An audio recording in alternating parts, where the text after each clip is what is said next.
Alhamdulillah Rabbil Alamin. Wassalatu wassalamu ala ashrafil anbiya'i wal mursalin Muhammadin wa ala alihi wa ashabihi ajma'in. Asyhadu an la ilaha illallah wahdahu la syarika lahu wa asyhadu anna Muhammadan abduhu wa rasuluhu la nabiyya ba'dah. Allahumma shalli ala Muhammad wa ala alihi wa ashabihi ajma'in. Bapak-bapak, ibu-ibu sekalian yang berbahagia, pertama mari kita selalu panjatkan puji syukur dan kehadirat Allah Subhanahu wa taala atas segala nikmat yang telah diberikannya kepada kita semua, khususnya nikmat iman dan Islam. Bapak-bapak, ibu-ibu sekalian yang berbahagia, untuk menyingkat waktu langsung saja kita lanjutkan kajian kita. Pada bulan yang lalu kita sudah memulai tema tentang pantangan-pantangan bisnis di dalam Islam. Kalau kita bahasakan ya, ekonomi di dalam Islam. Ada 3 prinsip utama ketika kita berbicara ekonomi Islam. Yang pertama, prinsip tauhid, bahwa berbisnis itu bagian dari ibadah, sehingga harus ada keseimbangan antara materi dan spiritual, antara material dan spiritual, karena tidak hanya berharap untuk keuntungan dunia, tapi juga berharap untuk keuntungan akhirat kita. Karena kalau kita berjual beli mengikuti aturan agama kita, insya Allah tidak hanya dapat keuntungan dunia, tapi kita juga dapat keuntungan akhirat, dapat pahala dari Allah Subhanahu wa ta'ala. Yang kedua, prinsip akhlak. Maka seorang muslim ketika berbisnis juga harus memiliki akhlak yang mulia, harus punya kejujuran, keterbukaan, kasih sayang, kesetiakawanan, persamaan di dalam bermuamalah, sama-sama bertanggung jawab dan saling lindung ketika dalam bermuamalah. Itu kemarin sudah kita bahas apa itu prinsip-prinsip akhlak yang mestinya dimiliki oleh setiap muslim ketika berbisnis. Yang ketiga, prinsip berkaitan dengan hukum.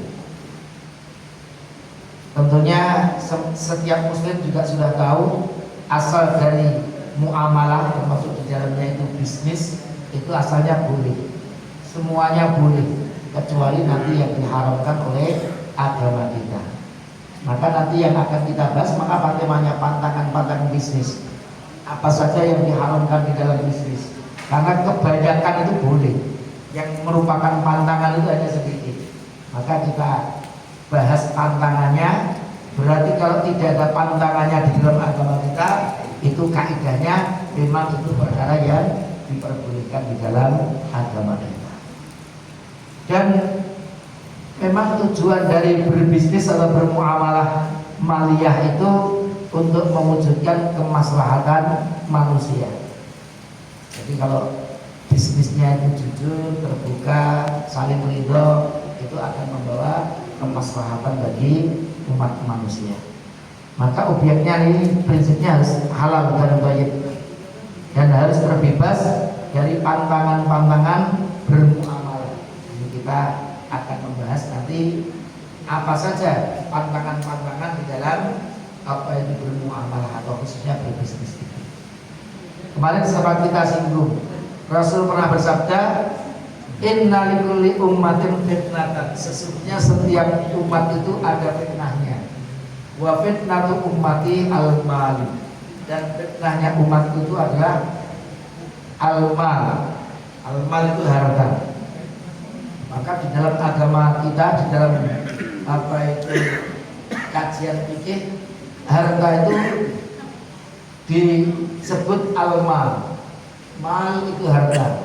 Artinya malayamil, mailan, condong. Malayamil, mailan artinya condong. Artinya memang manusia itu condong kepada harta. Dan itu tidak selalu salah. Condongan terhadap harta itu digunakan asalkan kecondongannya itu mengikuti aturan-aturan dari agama. Kalau sudah tidak condong kepada harta itu ya malaikat namanya. Selama manusia masih ada kecenderungan terhadap harta.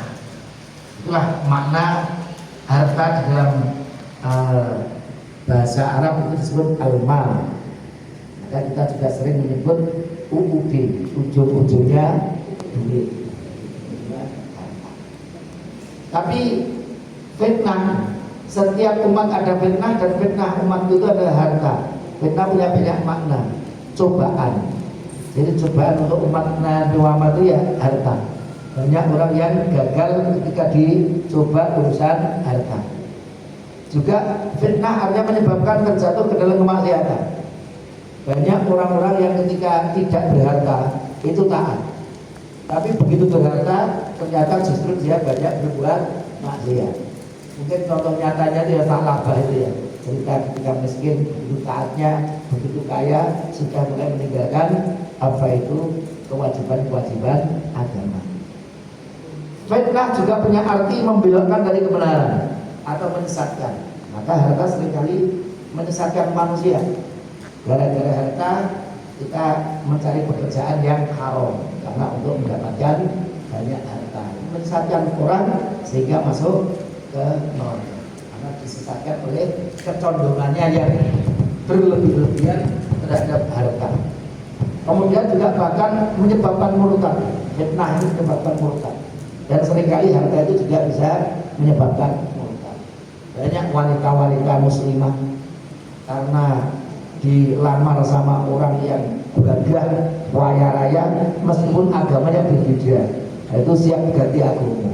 Ini menjadikan harta itu adalah menjadikan orang murtad dari agama Allah Subhanahu wa Ta'ala. Maka kita harus waspada dengan harta ini, karena itu bagian dari ujian Allah kepada kita. Bapak-bapak Ibu sekalian berbahagia. Yang pertama itu sudah kita sebutkan belum mau? Sudah ya? Ini Al-Maisir sudah? Belum ya? Sudah sampai sini ya? Nanti sudah sampai pertama yang menjadi pantangan adalah Al-Maisir. Semua yang berkaitan dengan gambling, judi, baik offline maupun online itu ya, semua berkaitan dengan gambling, itu hukumnya haram. Kemarin sudah kita sebut berarti.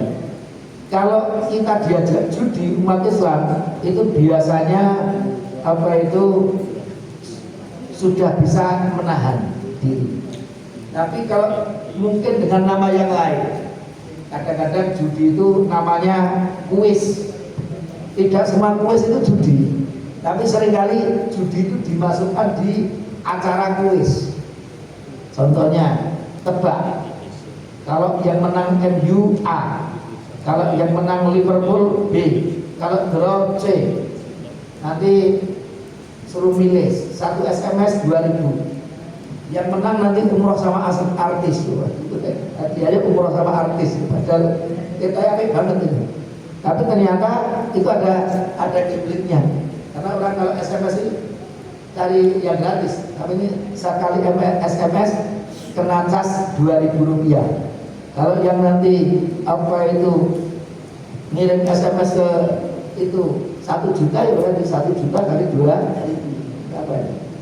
Itu berarti diambil bandarnya. Jadi ternyata ada unsur judi dalam kuis dan lain sebagainya. Tapi tidak semua kuis itu kemudian apa itu namanya judi. Tapi seringkali dimasukkan ke kuis, dimasukkan ke apa itu door prize. Tapi ternyata ada unsur judinya. Tapi tidak semua door prize itu judi. Kemarin sudah kita bahas berkaitan dengan itu.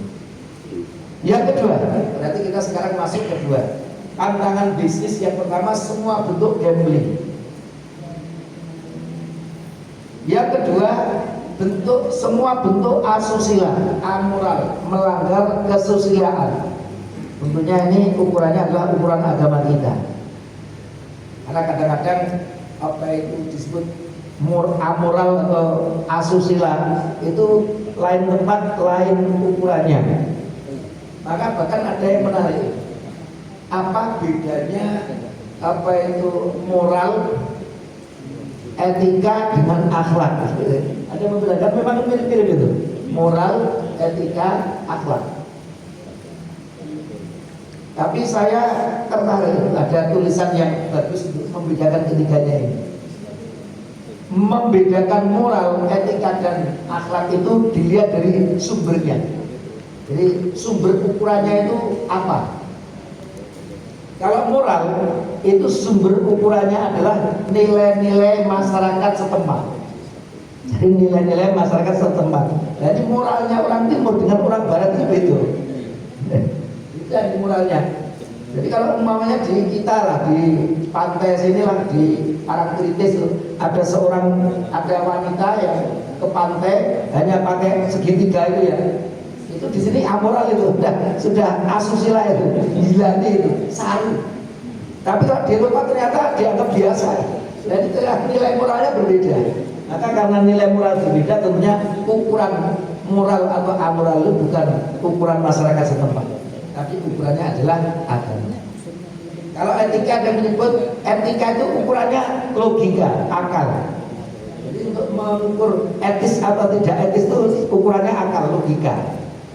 Tapi kalau akhlak ukurannya adalah Al-Quran dan As-Sunnah. Maka kalau moral Islam ya berarti moral tapi ukurannya agama kita. Etika Islam ya berarti kata Islam itu menunjukkan bahwa sumbernya nanti sumber ajaran agama kita. Etika Islam berarti sumbernya tetap Al-Quran dan As-Sunnah. Kalau etika secara umum itu logika. Apa itu ukurannya adalah logika atau akal. Kalau akhlak itu ukurannya adalah sumber agama kita yaitu Al-Quran dan As-Sunnah. Di sini asusila ini yang bertentangan dengan moral tapi moral Islam. Ukurannya adalah Al-Quran dan As-Sunnah. Melanggar yang dianggap oleh agama kita itu merusak atau menciderai, melanggar akhlak atau moral kita.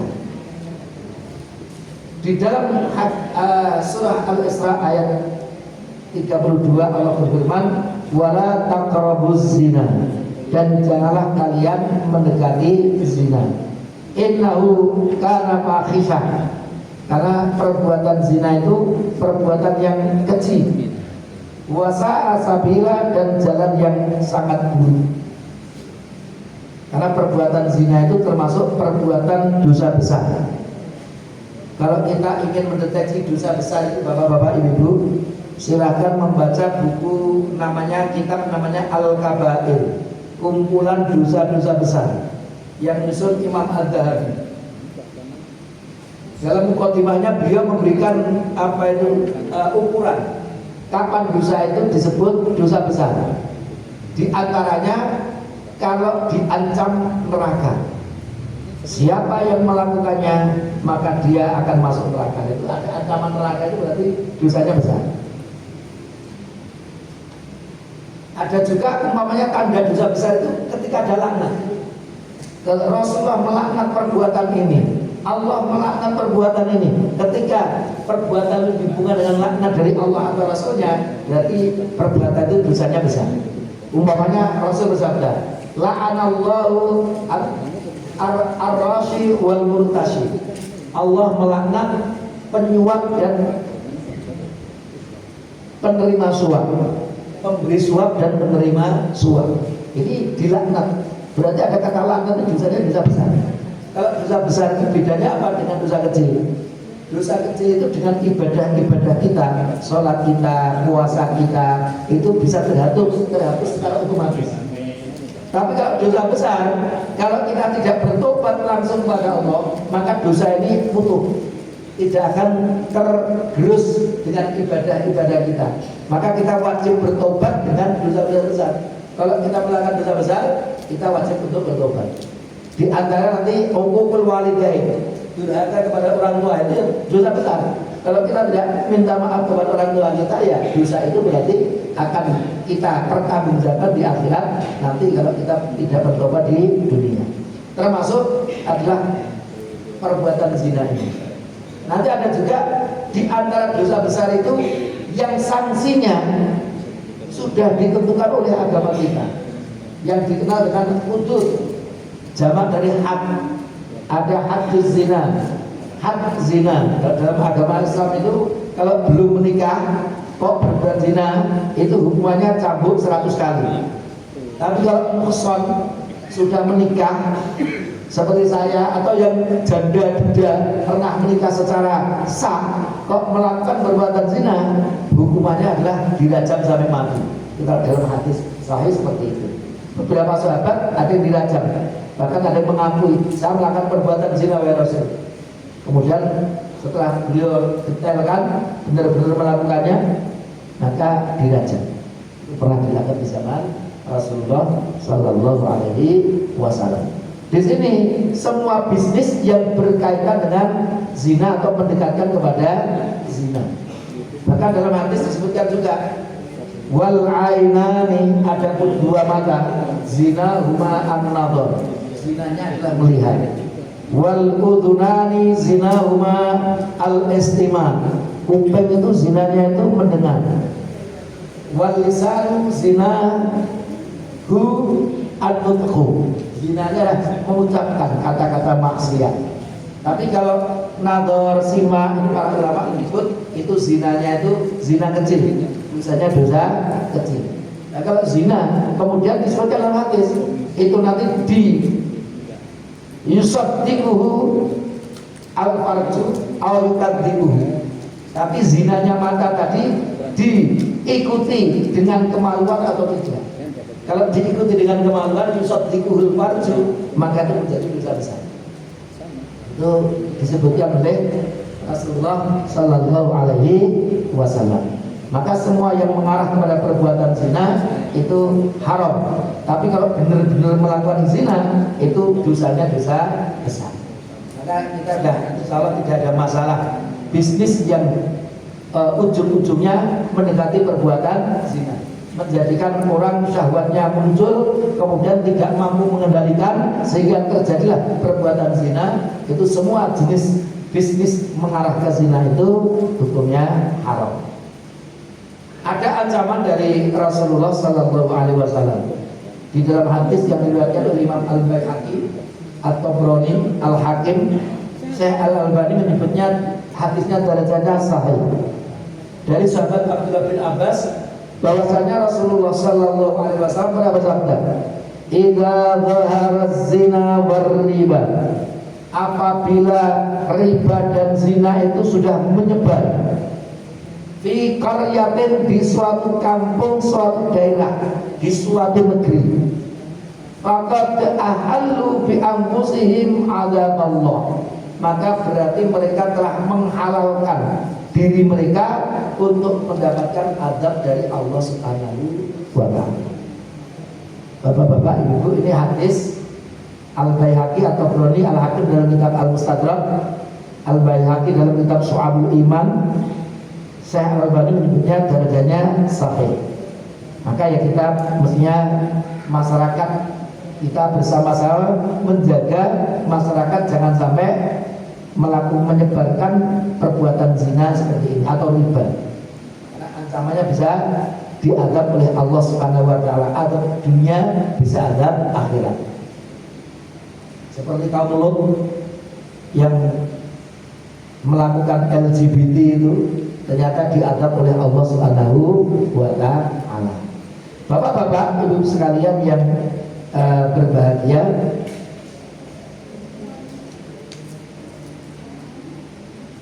ini gambaran hadis, ini penggambaran pentingnya kita bersama-sama mengajak masyarakat untuk menghindari kemaksiatan, untuk menghindari dosa.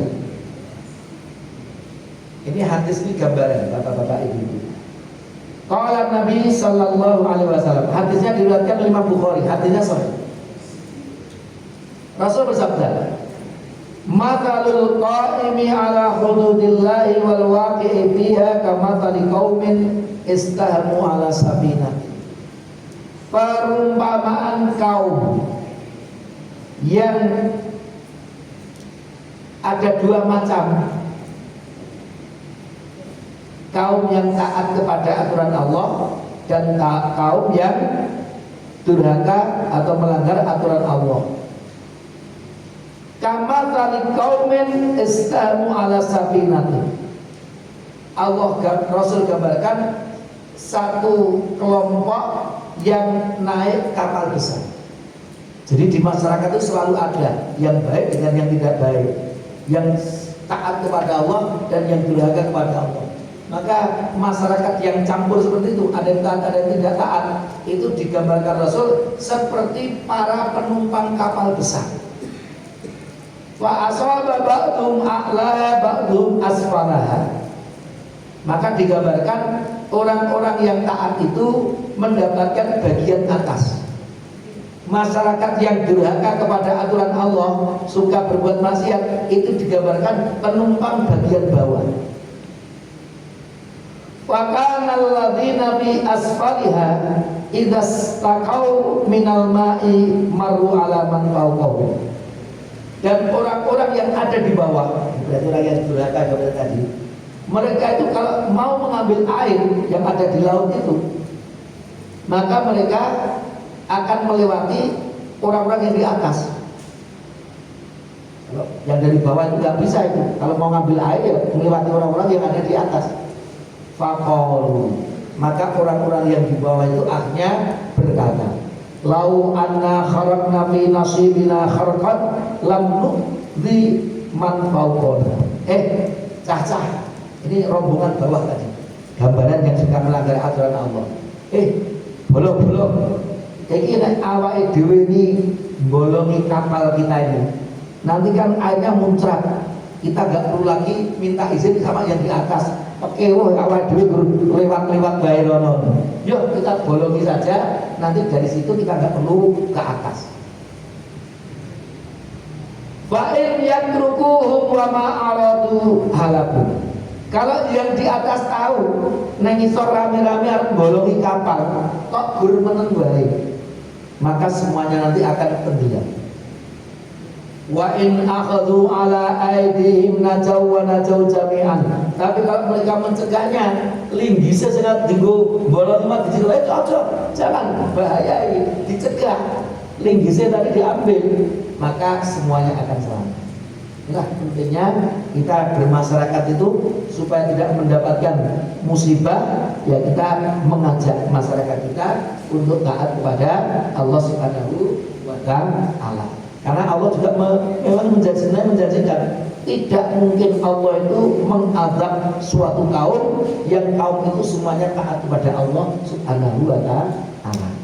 Maka kalau ada azab pasti di sana ada kemaksiatan kepada Allah Subhanahu wa Ta'ala. Meskipun di daerah yang mungkin dianggap daerah sakti, daerah sangat Islami, mungkin tetap di sana ada kemaksiatan sehingga tidak kalis dengan azab dunia kita penting. Kalau azab dunia itu kan bisa berupa cobaan, juga bisa berupa peringatan. Bagi yang taat itu ya cobaan, bagi yang durhaka kepada Allah diingatkan supaya nanti mereka kembali ke jalan yang benar sehingga menjadi taat dan di akhir hayatnya husnul khotimah. Ini mulai kita bersyukur kalau ada adab dunia yang mengingatkan kita, karena dengan adab dunia ini bisa menjadikan kita sadar dan kita bisa bertobat kepada Allah Subhanahu wa Ta'ala. Bapak-bapak, ibu sekalian yang berbahagia, maka termasuk dalam bisnisku juga demikian. Kalau bisnisnya itu menuju kemaksiatan kepada Allah, durhaka kepada Allah, ya ini bisa saja menjadikan Allah murka kepada kita.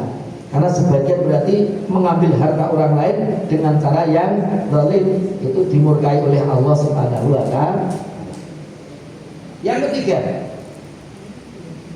al-gharar atau al-ghish. Itu bahasa hadis. Gharar atau ghish, menipu, mengelabui, memanipulasi atau tidak transparan, tidak terbuka, tidak jelas.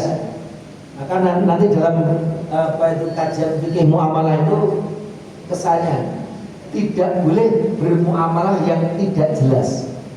Cara-caranya orang Indonesia itu dilarang jual beli kucing di dalam karung. Kucingnya ini warnanya opo, gede, opo, cilik, anggur, opo, kucing opo, itu pokoknya regane 500.000, ini pokoknya rasa ditonton, tidak jelas.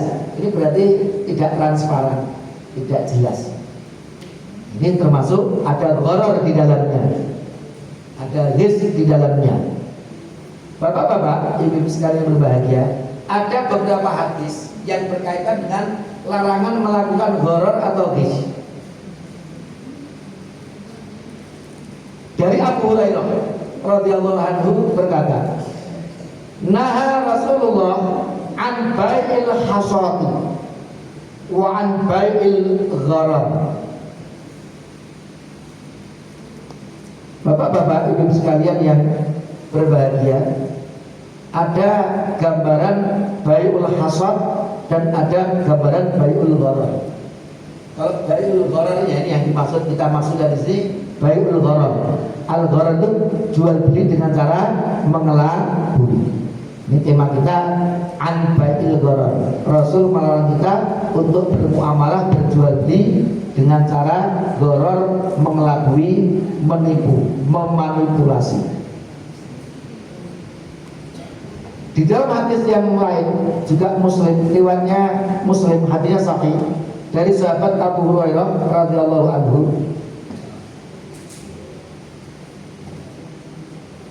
Dia bersabda, "Man ibta'a syatan musarratan bahwa fiha bil khiyari thalathata ayyamin." Siapa yang menjual kambingnya dengan cara musarrat, nanti akan kita jelaskan, maka pembelinya punya hak khiyar 3 hari. Insya'a amsakaha, kalau dia mau atau ridho ya sudah lanjutkan, berarti tidak ada masalah. Wa insya'a raddaha, tapi kalau dalam 3 hari itu ternyata dia tidak ridho, raddaha, dia boleh punya hak untuk mengembalikannya. Wa radda ma'a sa'an min tamrin, tapi ketika mengembalikan dia juga membawa 1 sok kurma sebagai ganti rugi. Membawa 1 sok kurma, disabda Rasulullah sallallahu alaihi wasallam. Lalu apa maksudnya syatan musarratan ini? Bapak-bapak, ibu-ibu, begini gambarannya jual beli musarrat itu begini. Ini kambing tapi tidak diambil dagingnya, bukan untuk disembelih, tapi kambing perah. Jadi juga bisa kambing, juga bisa sapi, juga bisa unta. Jadi musarrat ini bisa kambing, bisa sapi, bisa unta, tapi digambarkan di sini kambing. Tapi perah, kambing perah, sapi perah, unta perah. Jadi unta itu tidak dibeleh dan dimakan dagingnya, tidak, tapi untuk perahan. Tapi begini, jual beli musyawarah itu begini, kambing itu produksi susunya sebenarnya tidak banyak, karena produksi hewan perah itu kan tidak satu. Ada 1 hari itu kebak, ada yang butuh mungkin 3 hari baru kebak, bahkan ada yang mungkin butuh sepekan itu baru bisa kebak. Ini apa itu? Jadi setiap hewan itu memang apa itu susunya itu ya, kandungan susunya itu, produksi susunya itu bisa berbeda-beda. Nah di sini jual beli musyawarah itu, orang yang jual kambing perah itu dia tidak perah kambingnya sepekan 2 pekan perah diperah. Jadi kambingnya itu harus kira-kira kebak itu susunya ini. Kemudian ditanya, ini kapan ini terakhir diperah? Ya baru sehari 2 hari yang lalu. Ngomongnya baru sehari 2 hari yang lalu. Kok banget ya, baru 2 hari, 1 hari 2 hari diperah kok wis kebak. Nah, ini berarti produksi susunya oke. Tapi ternyata setelah dibeli, dibawa pulang, setelah diperah itu 2 dino, 3 dino baru kebak, seminggu ya baru kebak. Ini berarti jual belinya musyawarah. Ini ada unsur mengelabui. Itu ternyata di zaman Rasul model itu ada, model jual beli mengelabui. Dan apa solusi yang diberikan oleh Rasulullah bagi yang ridho? Ya wis apa-apa. Jarine mau sedina 2 dina kebak. Nah, ini kok 5 dina lagi kebak. Beda dengan janjinya tadi. Nih, ya serapopo lah, lumayan kurang seminggu wis kebak. Ketika dia ridho, enggak apa-apa, selesai. Wa insya, tapi kalau dia tidak ridho, lah jarine sedina 2 kebak, sepekan lagi kebak, berarti produksinya itu lemah ini. Orang tidak ridho dia dengan jual beli itu, maka raddah, dia boleh mengembalikan. Itu hak dia, hak khiyar. Apa itu hak khiyar? Hak khiyar itu hak untuk memilih antara melanjutkan atau membatalkan akad itu tadi. Nah, ketika ada gharar, itu agama kita memberikan hak khiyar, yaitu hak memilih untuk melanjutkan akadnya tadi atau membatalkannya. Wa radda ma'ah sa'an min tamrin, tapi Rasul juga memberikan, tapi kalau kamu nggak jadi, kamu nanti ketika mengembalikan kambing itu juga memberi 1 sok kurma. Itu sebagai pengganti ya. Susunya kan sempat diperah, jadi diganti dengan 1 sok kurma. 1 sok kurma itu kurang lebih kalau kita itu ya 2,5 kilo kurma. Itu sebagai pengganti ya, memang sempat memerah susunya, sehingga sebagai pengganti dari susu yang sudah dia minum itu tadi. Ini gambaran Rasul. Ternyata di zaman itu juga sudah ada orang yang mengelabui, dan ini tidak diridhai oleh Rasulullah Sallallahu Alaihi Wasallam. Ada lagi hadis diriwayatkan oleh Ibnu Majah, bapak-bapak ini, dari Abdullah bin Umar, bahwasanya Nabi Muhammad Sallallahu Alaihi Wasallam naha anin najash, bukan najis pakai sin kecil ya, tapi sinnya sin besar yang ada titik tiganya. An najash, Rasulullah melarang kita bermuamalah, berbisnis dengan cara an-najash. An-najash itu digambarkan oleh para ulama. An-najash itu biasanya terjadi kong kali kong. Biasanya terkait dengan obat umpamanya. Ada orang yang jualan obat. Kemudian ketika banyak orang yang melihat tadi, penjual tadi kong kali kong dengan seseorang. Kemudian seseorang tadi pura-pura membeli. Mas, obatnya pak dibuangkan dari kemarin, aku tuku loro langsung mari. Ya aku langsung tuku 10. Seperti itu. Akhirnya udah tuku 10, ya dibayar tenang. Kemudian karena yang lihat tadi melihat jual beli, ini mandi tenan ini, meli udah tuku, lalu tuku, akhirnya pada beli. Padahal obat itu ternyata obat yang tidak manjur, cuman ini tadi ada unsur najas tadi. Di dalam kitab ini disebutkan baik kong kali kong maupun tidak. Kalau tujuannya untuk apa itu melimpe, kalau tidak kong kali kong ya siapa yang punya niat tadi? Siapa yang punya niat itu tadi? Kalau ingin melimpe orang, berarti dia mengelabui orang, itu cukup, dengan itu dia berdosa di dalam bermuamalah. Mungkin di kita namanya apa itu? Ngentul ya, ngentul ya. Itu biasa, itu ternyata di zaman Rasul ada model namanya jual beli an-najas. Ini berarti juga ada unsur mengelabui, jual beli an-najas. Ini juga ancaman dari Allah Subhanahu wa taala dalam surah Al-Mutaffifin. Wailul lil mutaffifin. Celakalah orang-orang yang curang. Mutaffif itu bukan mutawif ya. Mutawif yang bertawaf. Ini mutaffif. Itu orang yang curang. Nah, ini Pak Ibu sekalian berbahagia. Tadi saya sudah diketik sama Pak Untung. Ini dilanjutkan sebentar, nanti maksimal sampai jam 7. Dari 14 jam lagi, nanti terus kita salat bersama. Bapak-bapak, ibu sekalian yang berbahagia, kita lanjutkan. Ini ancaman Allah kepada orang-orang yang suka curang. Alladzina idzan qalu 'alan nasi yastawfun. Kalau dia itu minta takaran orang, jaluk diangeti. Tuku gula sekilo, mbok diangeti sithik, karena kita setengah on gitu. Jaluk diangeti. Wa idza qalu awazanum, tapi kalau dia timbang untuk orang lain, yuhsirun, mengurangi. Nah, ini orang-orang yang disebut mutaffif. Ala yadunnu ulaika annahum maq'usun. Tidaklah orang itu nanti menyangka bahwa mereka nanti akan dibangkitkan oleh Allah dan dimintai pertanggungjawaban oleh Allah Subhanahu wa taala. Ini ancaman Allah kepada orang-orang yang melakukan gharar, yaitu dengan cara mutaffif ini, curang. Ini ada salah satu lagi hadis yang berkaitan dengan itu. Bapak-bapak, ibu-ibu, suatu saat Rasulullah itu masuk ke pasar. Orang Arab itu biasanya kalau di pasar, kalau jualan itu sing sak tampah itu kunjung. Kan yang pernah umroh haji itu kalau dolan kurma itu kan sak kampah itu tiga kunjung membunuh itu, seperti itu. Kemudian Rasulullah itu mencoba untuk memasukkan tangan beliau itu ke gunungan tadi, apa itu kurma sing numpuk tadi diberingkam. Ternyata bagian dalamnya itu basah, jelek. Maka harus bertanya, mahada ya sahibatu ameh, penjual, ini ngopo kok ngene iki? Saya gitu neng jual api-api, begitu diperingkal itu ada kisahnya kembali aja. Kalau penjual ngomong asobatus sama uya Rasul, itu yang basah-basah itu udangan wahai Rasul. Maka harus berkata, apalah ja'al tahu mau kotoran, mengapa yang basah-basah sengelek mau tidak kamu tambahkan yang dhuwur?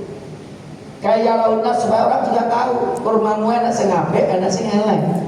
Man ghasya falaisa minna. Siapa yang suka mengelabui maka dia bukan umat. Ini Rasulullah sallallahu alaihi wasallam. Ghish atau al-gharar tadi dan al-ghish itu maknanya mengelabui atau menipu. Bapak-bapak, ibu sekalian yang berbahagia, lihat sekarang kita lihat iklan pemasaran. Kadang-kadang di dunia ilmu pemasaran itu disebut berhasil atau tidak itu kalau hasilnya ini menguntungkan. Ini setelah dipasarkan dengan cara begini-begini ternyata hasilnya meledak, itu berarti belum berhasil. Jadi ukurannya itu apa itu hasilnya tadi setelah dipasarkan ternyata ada ledakan tambahan apa itu penjualan, berarti pemasarannya berhasil. Tapi ternyata tidak melihat jujur atau tidak jujur. Bahaya di situ itu. Seringkali yang diukur jadi ukuran apa? Setelah dipasarkan ada ledakan nggak penjualan itu? Pokoknya ada ledakan berarti pemasarannya berhasil. Tapi tidak mengukur jujur atau tidak jujur. Coba kita lihat sabun. Maksimal membersihkan kuman 99% kuman hilang. Kok yang ngono kita nanti walau alam. Kalau tenanan ya apa? Baneura ini kan berarti kan juga antara yang dia tawarkan dengan kenyataannya berbeda. Ini hati-hati, jujur atau tidak? Dicek papernya. Obat penumbuh rambut sekejap 1 pekan gondrong, beres tunggu sebulan itu pukul-pukul lagi kan hati-hati ini. Ini kan apakah seperti ini berarti ada kejujuran? Banyak sekali jual beli yang ternyata tidak jujur. Sampo wangi ketombe, berarti kerontok gitu. Ini apa itu? Ini sampo banyak. Bahkan saya katakan ini hati-hati, bahkan bisa bunuh diri. Mungkin orangnya taat kepada agama secara apa itu ritual, sholatnya bagus, doanya juga bagus. Tapi dalam berjual beli kadang-kadang itu, namanya ada hadis itu, apa itu habatus sauda. Habatus sauda itu penyakit obat segala penyakit. Ya kok harus dicek menurut Tuhan. Ada orang kalau sakit begini nanti diberi berapa pil itu nanti dalam sepekan dalam itu banyak yang sudah sembuh itu kan berarti benar. Tapi ya dia murah cek tok itu orang ngerti, orang memburu cek ya orang kok dideplok kemudian didol itu kemudian ditambahi habatus sauda apa itu menyembuhkan semua penyakit. Nah, orang udah beli setahun ya sakit rasa sembuh-sembuh. Dan ini jadi jujur atau tidak? Pertanyaan ini.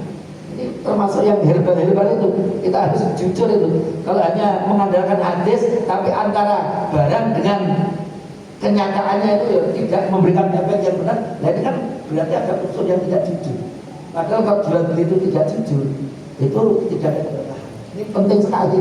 Banyak ini yang kadang-kadang hanya mengandalkan hadis, padahal produknya itu kalau dicek web itu, koyo satu kapsul, 2 kapsul membawa efek yang bagus. Pokoknya, ini kan pokoknya dasarnya itu, tapi tidak ada apa itu bukti atau tidak ada apa laboratorium namanya diteliti benar-benar menghasilkan. Kalau mayoritas ya itu berarti bisa lah diperlukan. Tidak harus 100% tapi punya kemungkinan besar bisa menyembuhkan ya itu dah cukup. Tapi kalau ternyata belum dicek terus ngomong semua penyakit akan sembuh dengan ini lah, kan hati-hati. Apakah kita jujur? Gara-gara itu orang pada beli, nyoba-nyoba 1 bulan 2 bulan ternyata nggak efek, rugi akhirnya menyesal. Berarti ada kekecewaan ini. Padahal salah satu jual beli yang Islam itu apa? Menghasilkan ridho. Maka ciri-ciri jual beli itu yang Islam itu nanti menghasilkan saling ridho.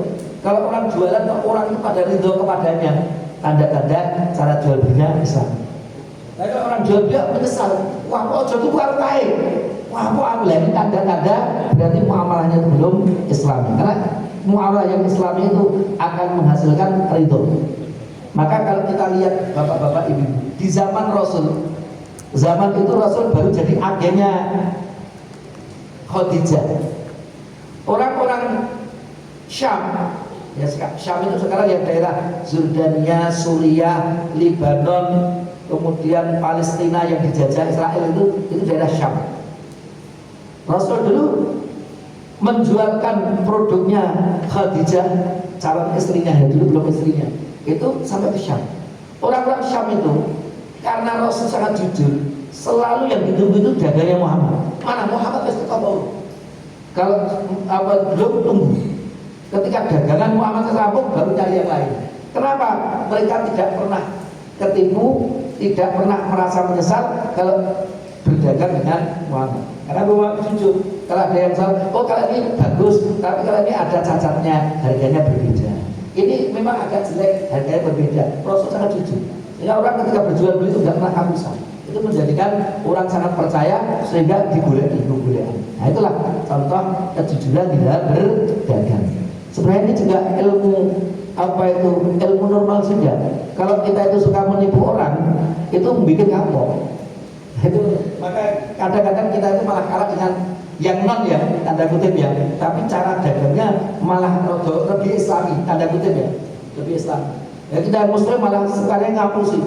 Jika berarti kokean, dan selain kalau garis semuanya kalau kapok sih. Tapi kalau dia memberikan mengambil, jadi mengambil kan bebas saja, ngambil berarti 2.000, leh 1.000, leh 500, oleh itu ketika dia bisa mengambil cukup rendah tapi tetap untung, itu pasti akan membawa keberkahan itu. Bukan berarti saya ngambil 2.000 tahu lah, ini saya jiko 500, saingannya jiko 2.000, itu nanti pasti dalam ilmu ekonomi berbeda. Mana kalau larang yang ini murah, pasti mahal akan belum nikah. Ini ilmu agama sebenarnya kalau kita masukkan dalam cara berdagang kita, itu sebenarnya akan membawa keberkahan. Bapak-bapak, ibu sekalian yang berbahagia, MLM, ini yang menarik MLM. Karena ini pernah saya mengikuti kajian di tingkat ulama-ulama di Jawa Tengah. Kajian tentang MLM, multi level marketing. Nah, ini moga yang punya pengalaman atau punya ilmu di bidang ini kita bisa bisa saling kaji, bisa saling mengisi. Ternyata MLM itu asalnya dari Amerika sana. Dan di Indonesia itu ada ratusan. Bisnis MLM itu ada ratusan.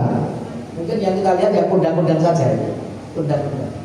Tapi mungkin kalau kita pilahkan, ada jenis MLM yang konvensional, ada jenis MLM yang syar'i. MUI sebenarnya sudah punya fatwa. Ada kalau tidak salah sekitar 16 poin ini. Untuk disebut MLM itu syar'i, itu harus harus memenuhi 16 kriteria. Nanti di antaranya kita biasa sampaikan, ada GIS, tidak ada GIS, tidak ada gubun, tidak ada dunut. GIS itu mengelabui. Gubun itu harganya tidak normal. Umpamanya sampai 2 kali lipat dengan harga yang lain, berlipat ganda, itu berarti gubun. Lihatnya ngedole 200.000 barang yang dilihatnya, regane 200.000. Tapi dia ngedole 500.000. Itu namanya gubun. Di dalam agama kita gubun itu tidak boleh. Gubun itu berarti ada unsur kedoliman. Gubun. Saya pernah nyoba. Ada MLM, tidak saya sebutkan namanya,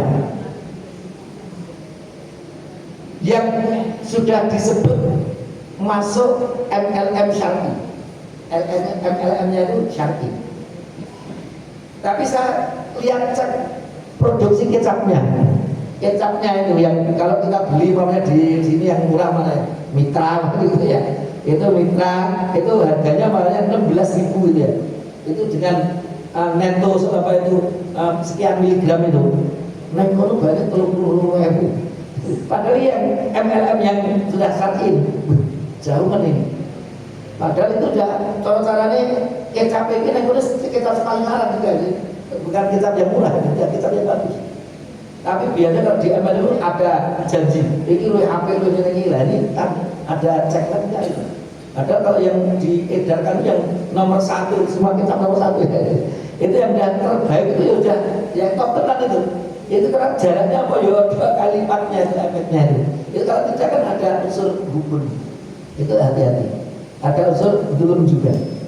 Jadi ini dulurnya di mana ada kelas yang harus banting tulang hasilnya mau ada kelas yang tinggal ongkang-ongkang hasilnya luar biasa itu nanti kan bagian dulur itu ya itu tinggal ongkang-ongkang bagian isor gulung kuming rung entuk-entuk. Jadi bagian banyak ini soal nanti itu nanti ada unsur hukumnya. Bapak-bapak ibu di Magelang waktu itu acaranya di Magelang saya itu malah diskusi setelah saya memang termasuk yang menyampaikan termasuk salah satu pemateri itu ada yang mendekati saya. Biasanya saya mendapatkan beberapa cerita termasuk dosen-dosen itu si gagal cerita gagal banyak. Bahkan kalau dosen itu kadang-kadang ada juga yang model karena dia ikut MLM itu sopo sing melu produkmu engko A+. Jadi banyak mahasiswa akhirnya apa? Ikut produknya itu. Nah, kalau cerita itu dari dosen temen tadi, temennya itu modelnya menunggu karena dia melu MLM. Kaca itu sopo pesen mau melu jadi apa itu kawan saya ini nanti ikut di saya nanti saya kasih A+, nggak usah insya Allah jaminan A+. Akhirnya domain itu karena boleh A+ itu tadi ada model seperti itu. Sehingga banyak cara yang macam-macam tidak pantas itu ya, dilakukan oleh seorang dosen itu kan tidak pantas itu dosen itu tidak pantas seperti itu. Ini kebanyakan yang gagal. Tapi saya di Magelang itu dapat cerita produknya produk obat herbal dan dia sudah bagian atas. Ustaz, apa itu saya tertarik dengan kajian tadi tertarik begini Ustaz. Saya juga merasa saya itu termasuk yang bagian atas Ustaz. Sudah top itu. Saya rekening saya itu bertambah paling tidak 10 juta Ustaz. Tapi saya punya syarat di dalam aturan itu setiap bulan saya harus beli produk itu minimal sekitar 300 atau 500 ribu. Harus itu wajib. Kalau dia nggak beli itu nanti terden. Saya cukup beli 300-500 ribu, rekening saya selalu tambah 10 juta lebih. Tapi saya itu nggak bisa tidur Ustaz. Mikirkan itu malah rasa turu itu. Tapi biasanya gagal rasa turu. Ini mikirkan rasa turu. Lah iya toh. Saya itu tidak tidur, ramopo itu rekening mesti tambah. Nanti ganti bulan tidak tambah 10 juta sekian. Hanya pokoknya seperti bulan ini tuku 200 sekian. Nanti tambahan ini karena dia udah bagian dulu. Saya berarti gue kan. Ini 10 juta itu berarti kira-kira dari yang bagian bawah saya gulung kumen untuk mau. Jadi dia merasa tidak enak juga. Akhirnya apa? Alhamdulillah Ustaz. Waktu saya istirahat dengan berat hati saya lepas. Akhirnya dia tidak membeli karena dia beli di Dell. Akhirnya di rekeningnya itu sudah tidak tambah lagi. Dan begitu dia tidak tambah lagi dia bisa terus. Alhamdulillah dia itu tidak bisa tidur. Ini contoh ya, contoh terkait dengan MLM. Karena kadang-kadang gesnya di mana? Anda nanti, saya dulu pengangguran, lihat rumah saya, makro-makro, lihat mobil saya, itu mereka diajak mimpi. Tapi nanti mayoritas orang menunggu. Jadi ada unsur sesuatu di dalamnya. Ini maka hati-hati. Nah, MLM itu saya katakan banyak sekali yang ada unsur dulumnya, ada unsur risknya, ada unsur hukumnya. Maka tiga ini lolos itu sudah aman. Kalau tiga ini masih belum lolos, hati-hati. Kita lebih baik bermuamalah yang tidak multi ya, yang apa itu tidak multi ya, yang langsung gagal itu saja langsung apa itu langsung saja tidak itu saja bapak-bapak ibu yang berkaitan tentang jenis yang kedua. Jadi satu apa itu satu yang berkaitan dengan gambling, dua berkaitan dengan asusila, dan tiga yang sudah bahas yang berkaitan dengan ghis atau gharar, mengelabui, menipu, dan lain-lain berkaitan dengan ini. Mudah-mudahan bisnis kita, muamalah kita, tiga itu terbebas. Nanti pekan depan, bulan depan masih ada beberapa lagi yang harus kita hindari yang merupakan pantangan-pantangan di dalam bisnis Islam. Mudah-mudahan yang sedikit ada manfaatnya. Pas jam 7. Kalau ada kekurangan mohon maaf yang sebesar-besarnya. Aku qouli hadza wa astaghfirullah li wa lakum. Wassalamualaikum warahmatullahi wabarakatuh. Waalaikumsalam warahmatullahi wabarakatuh.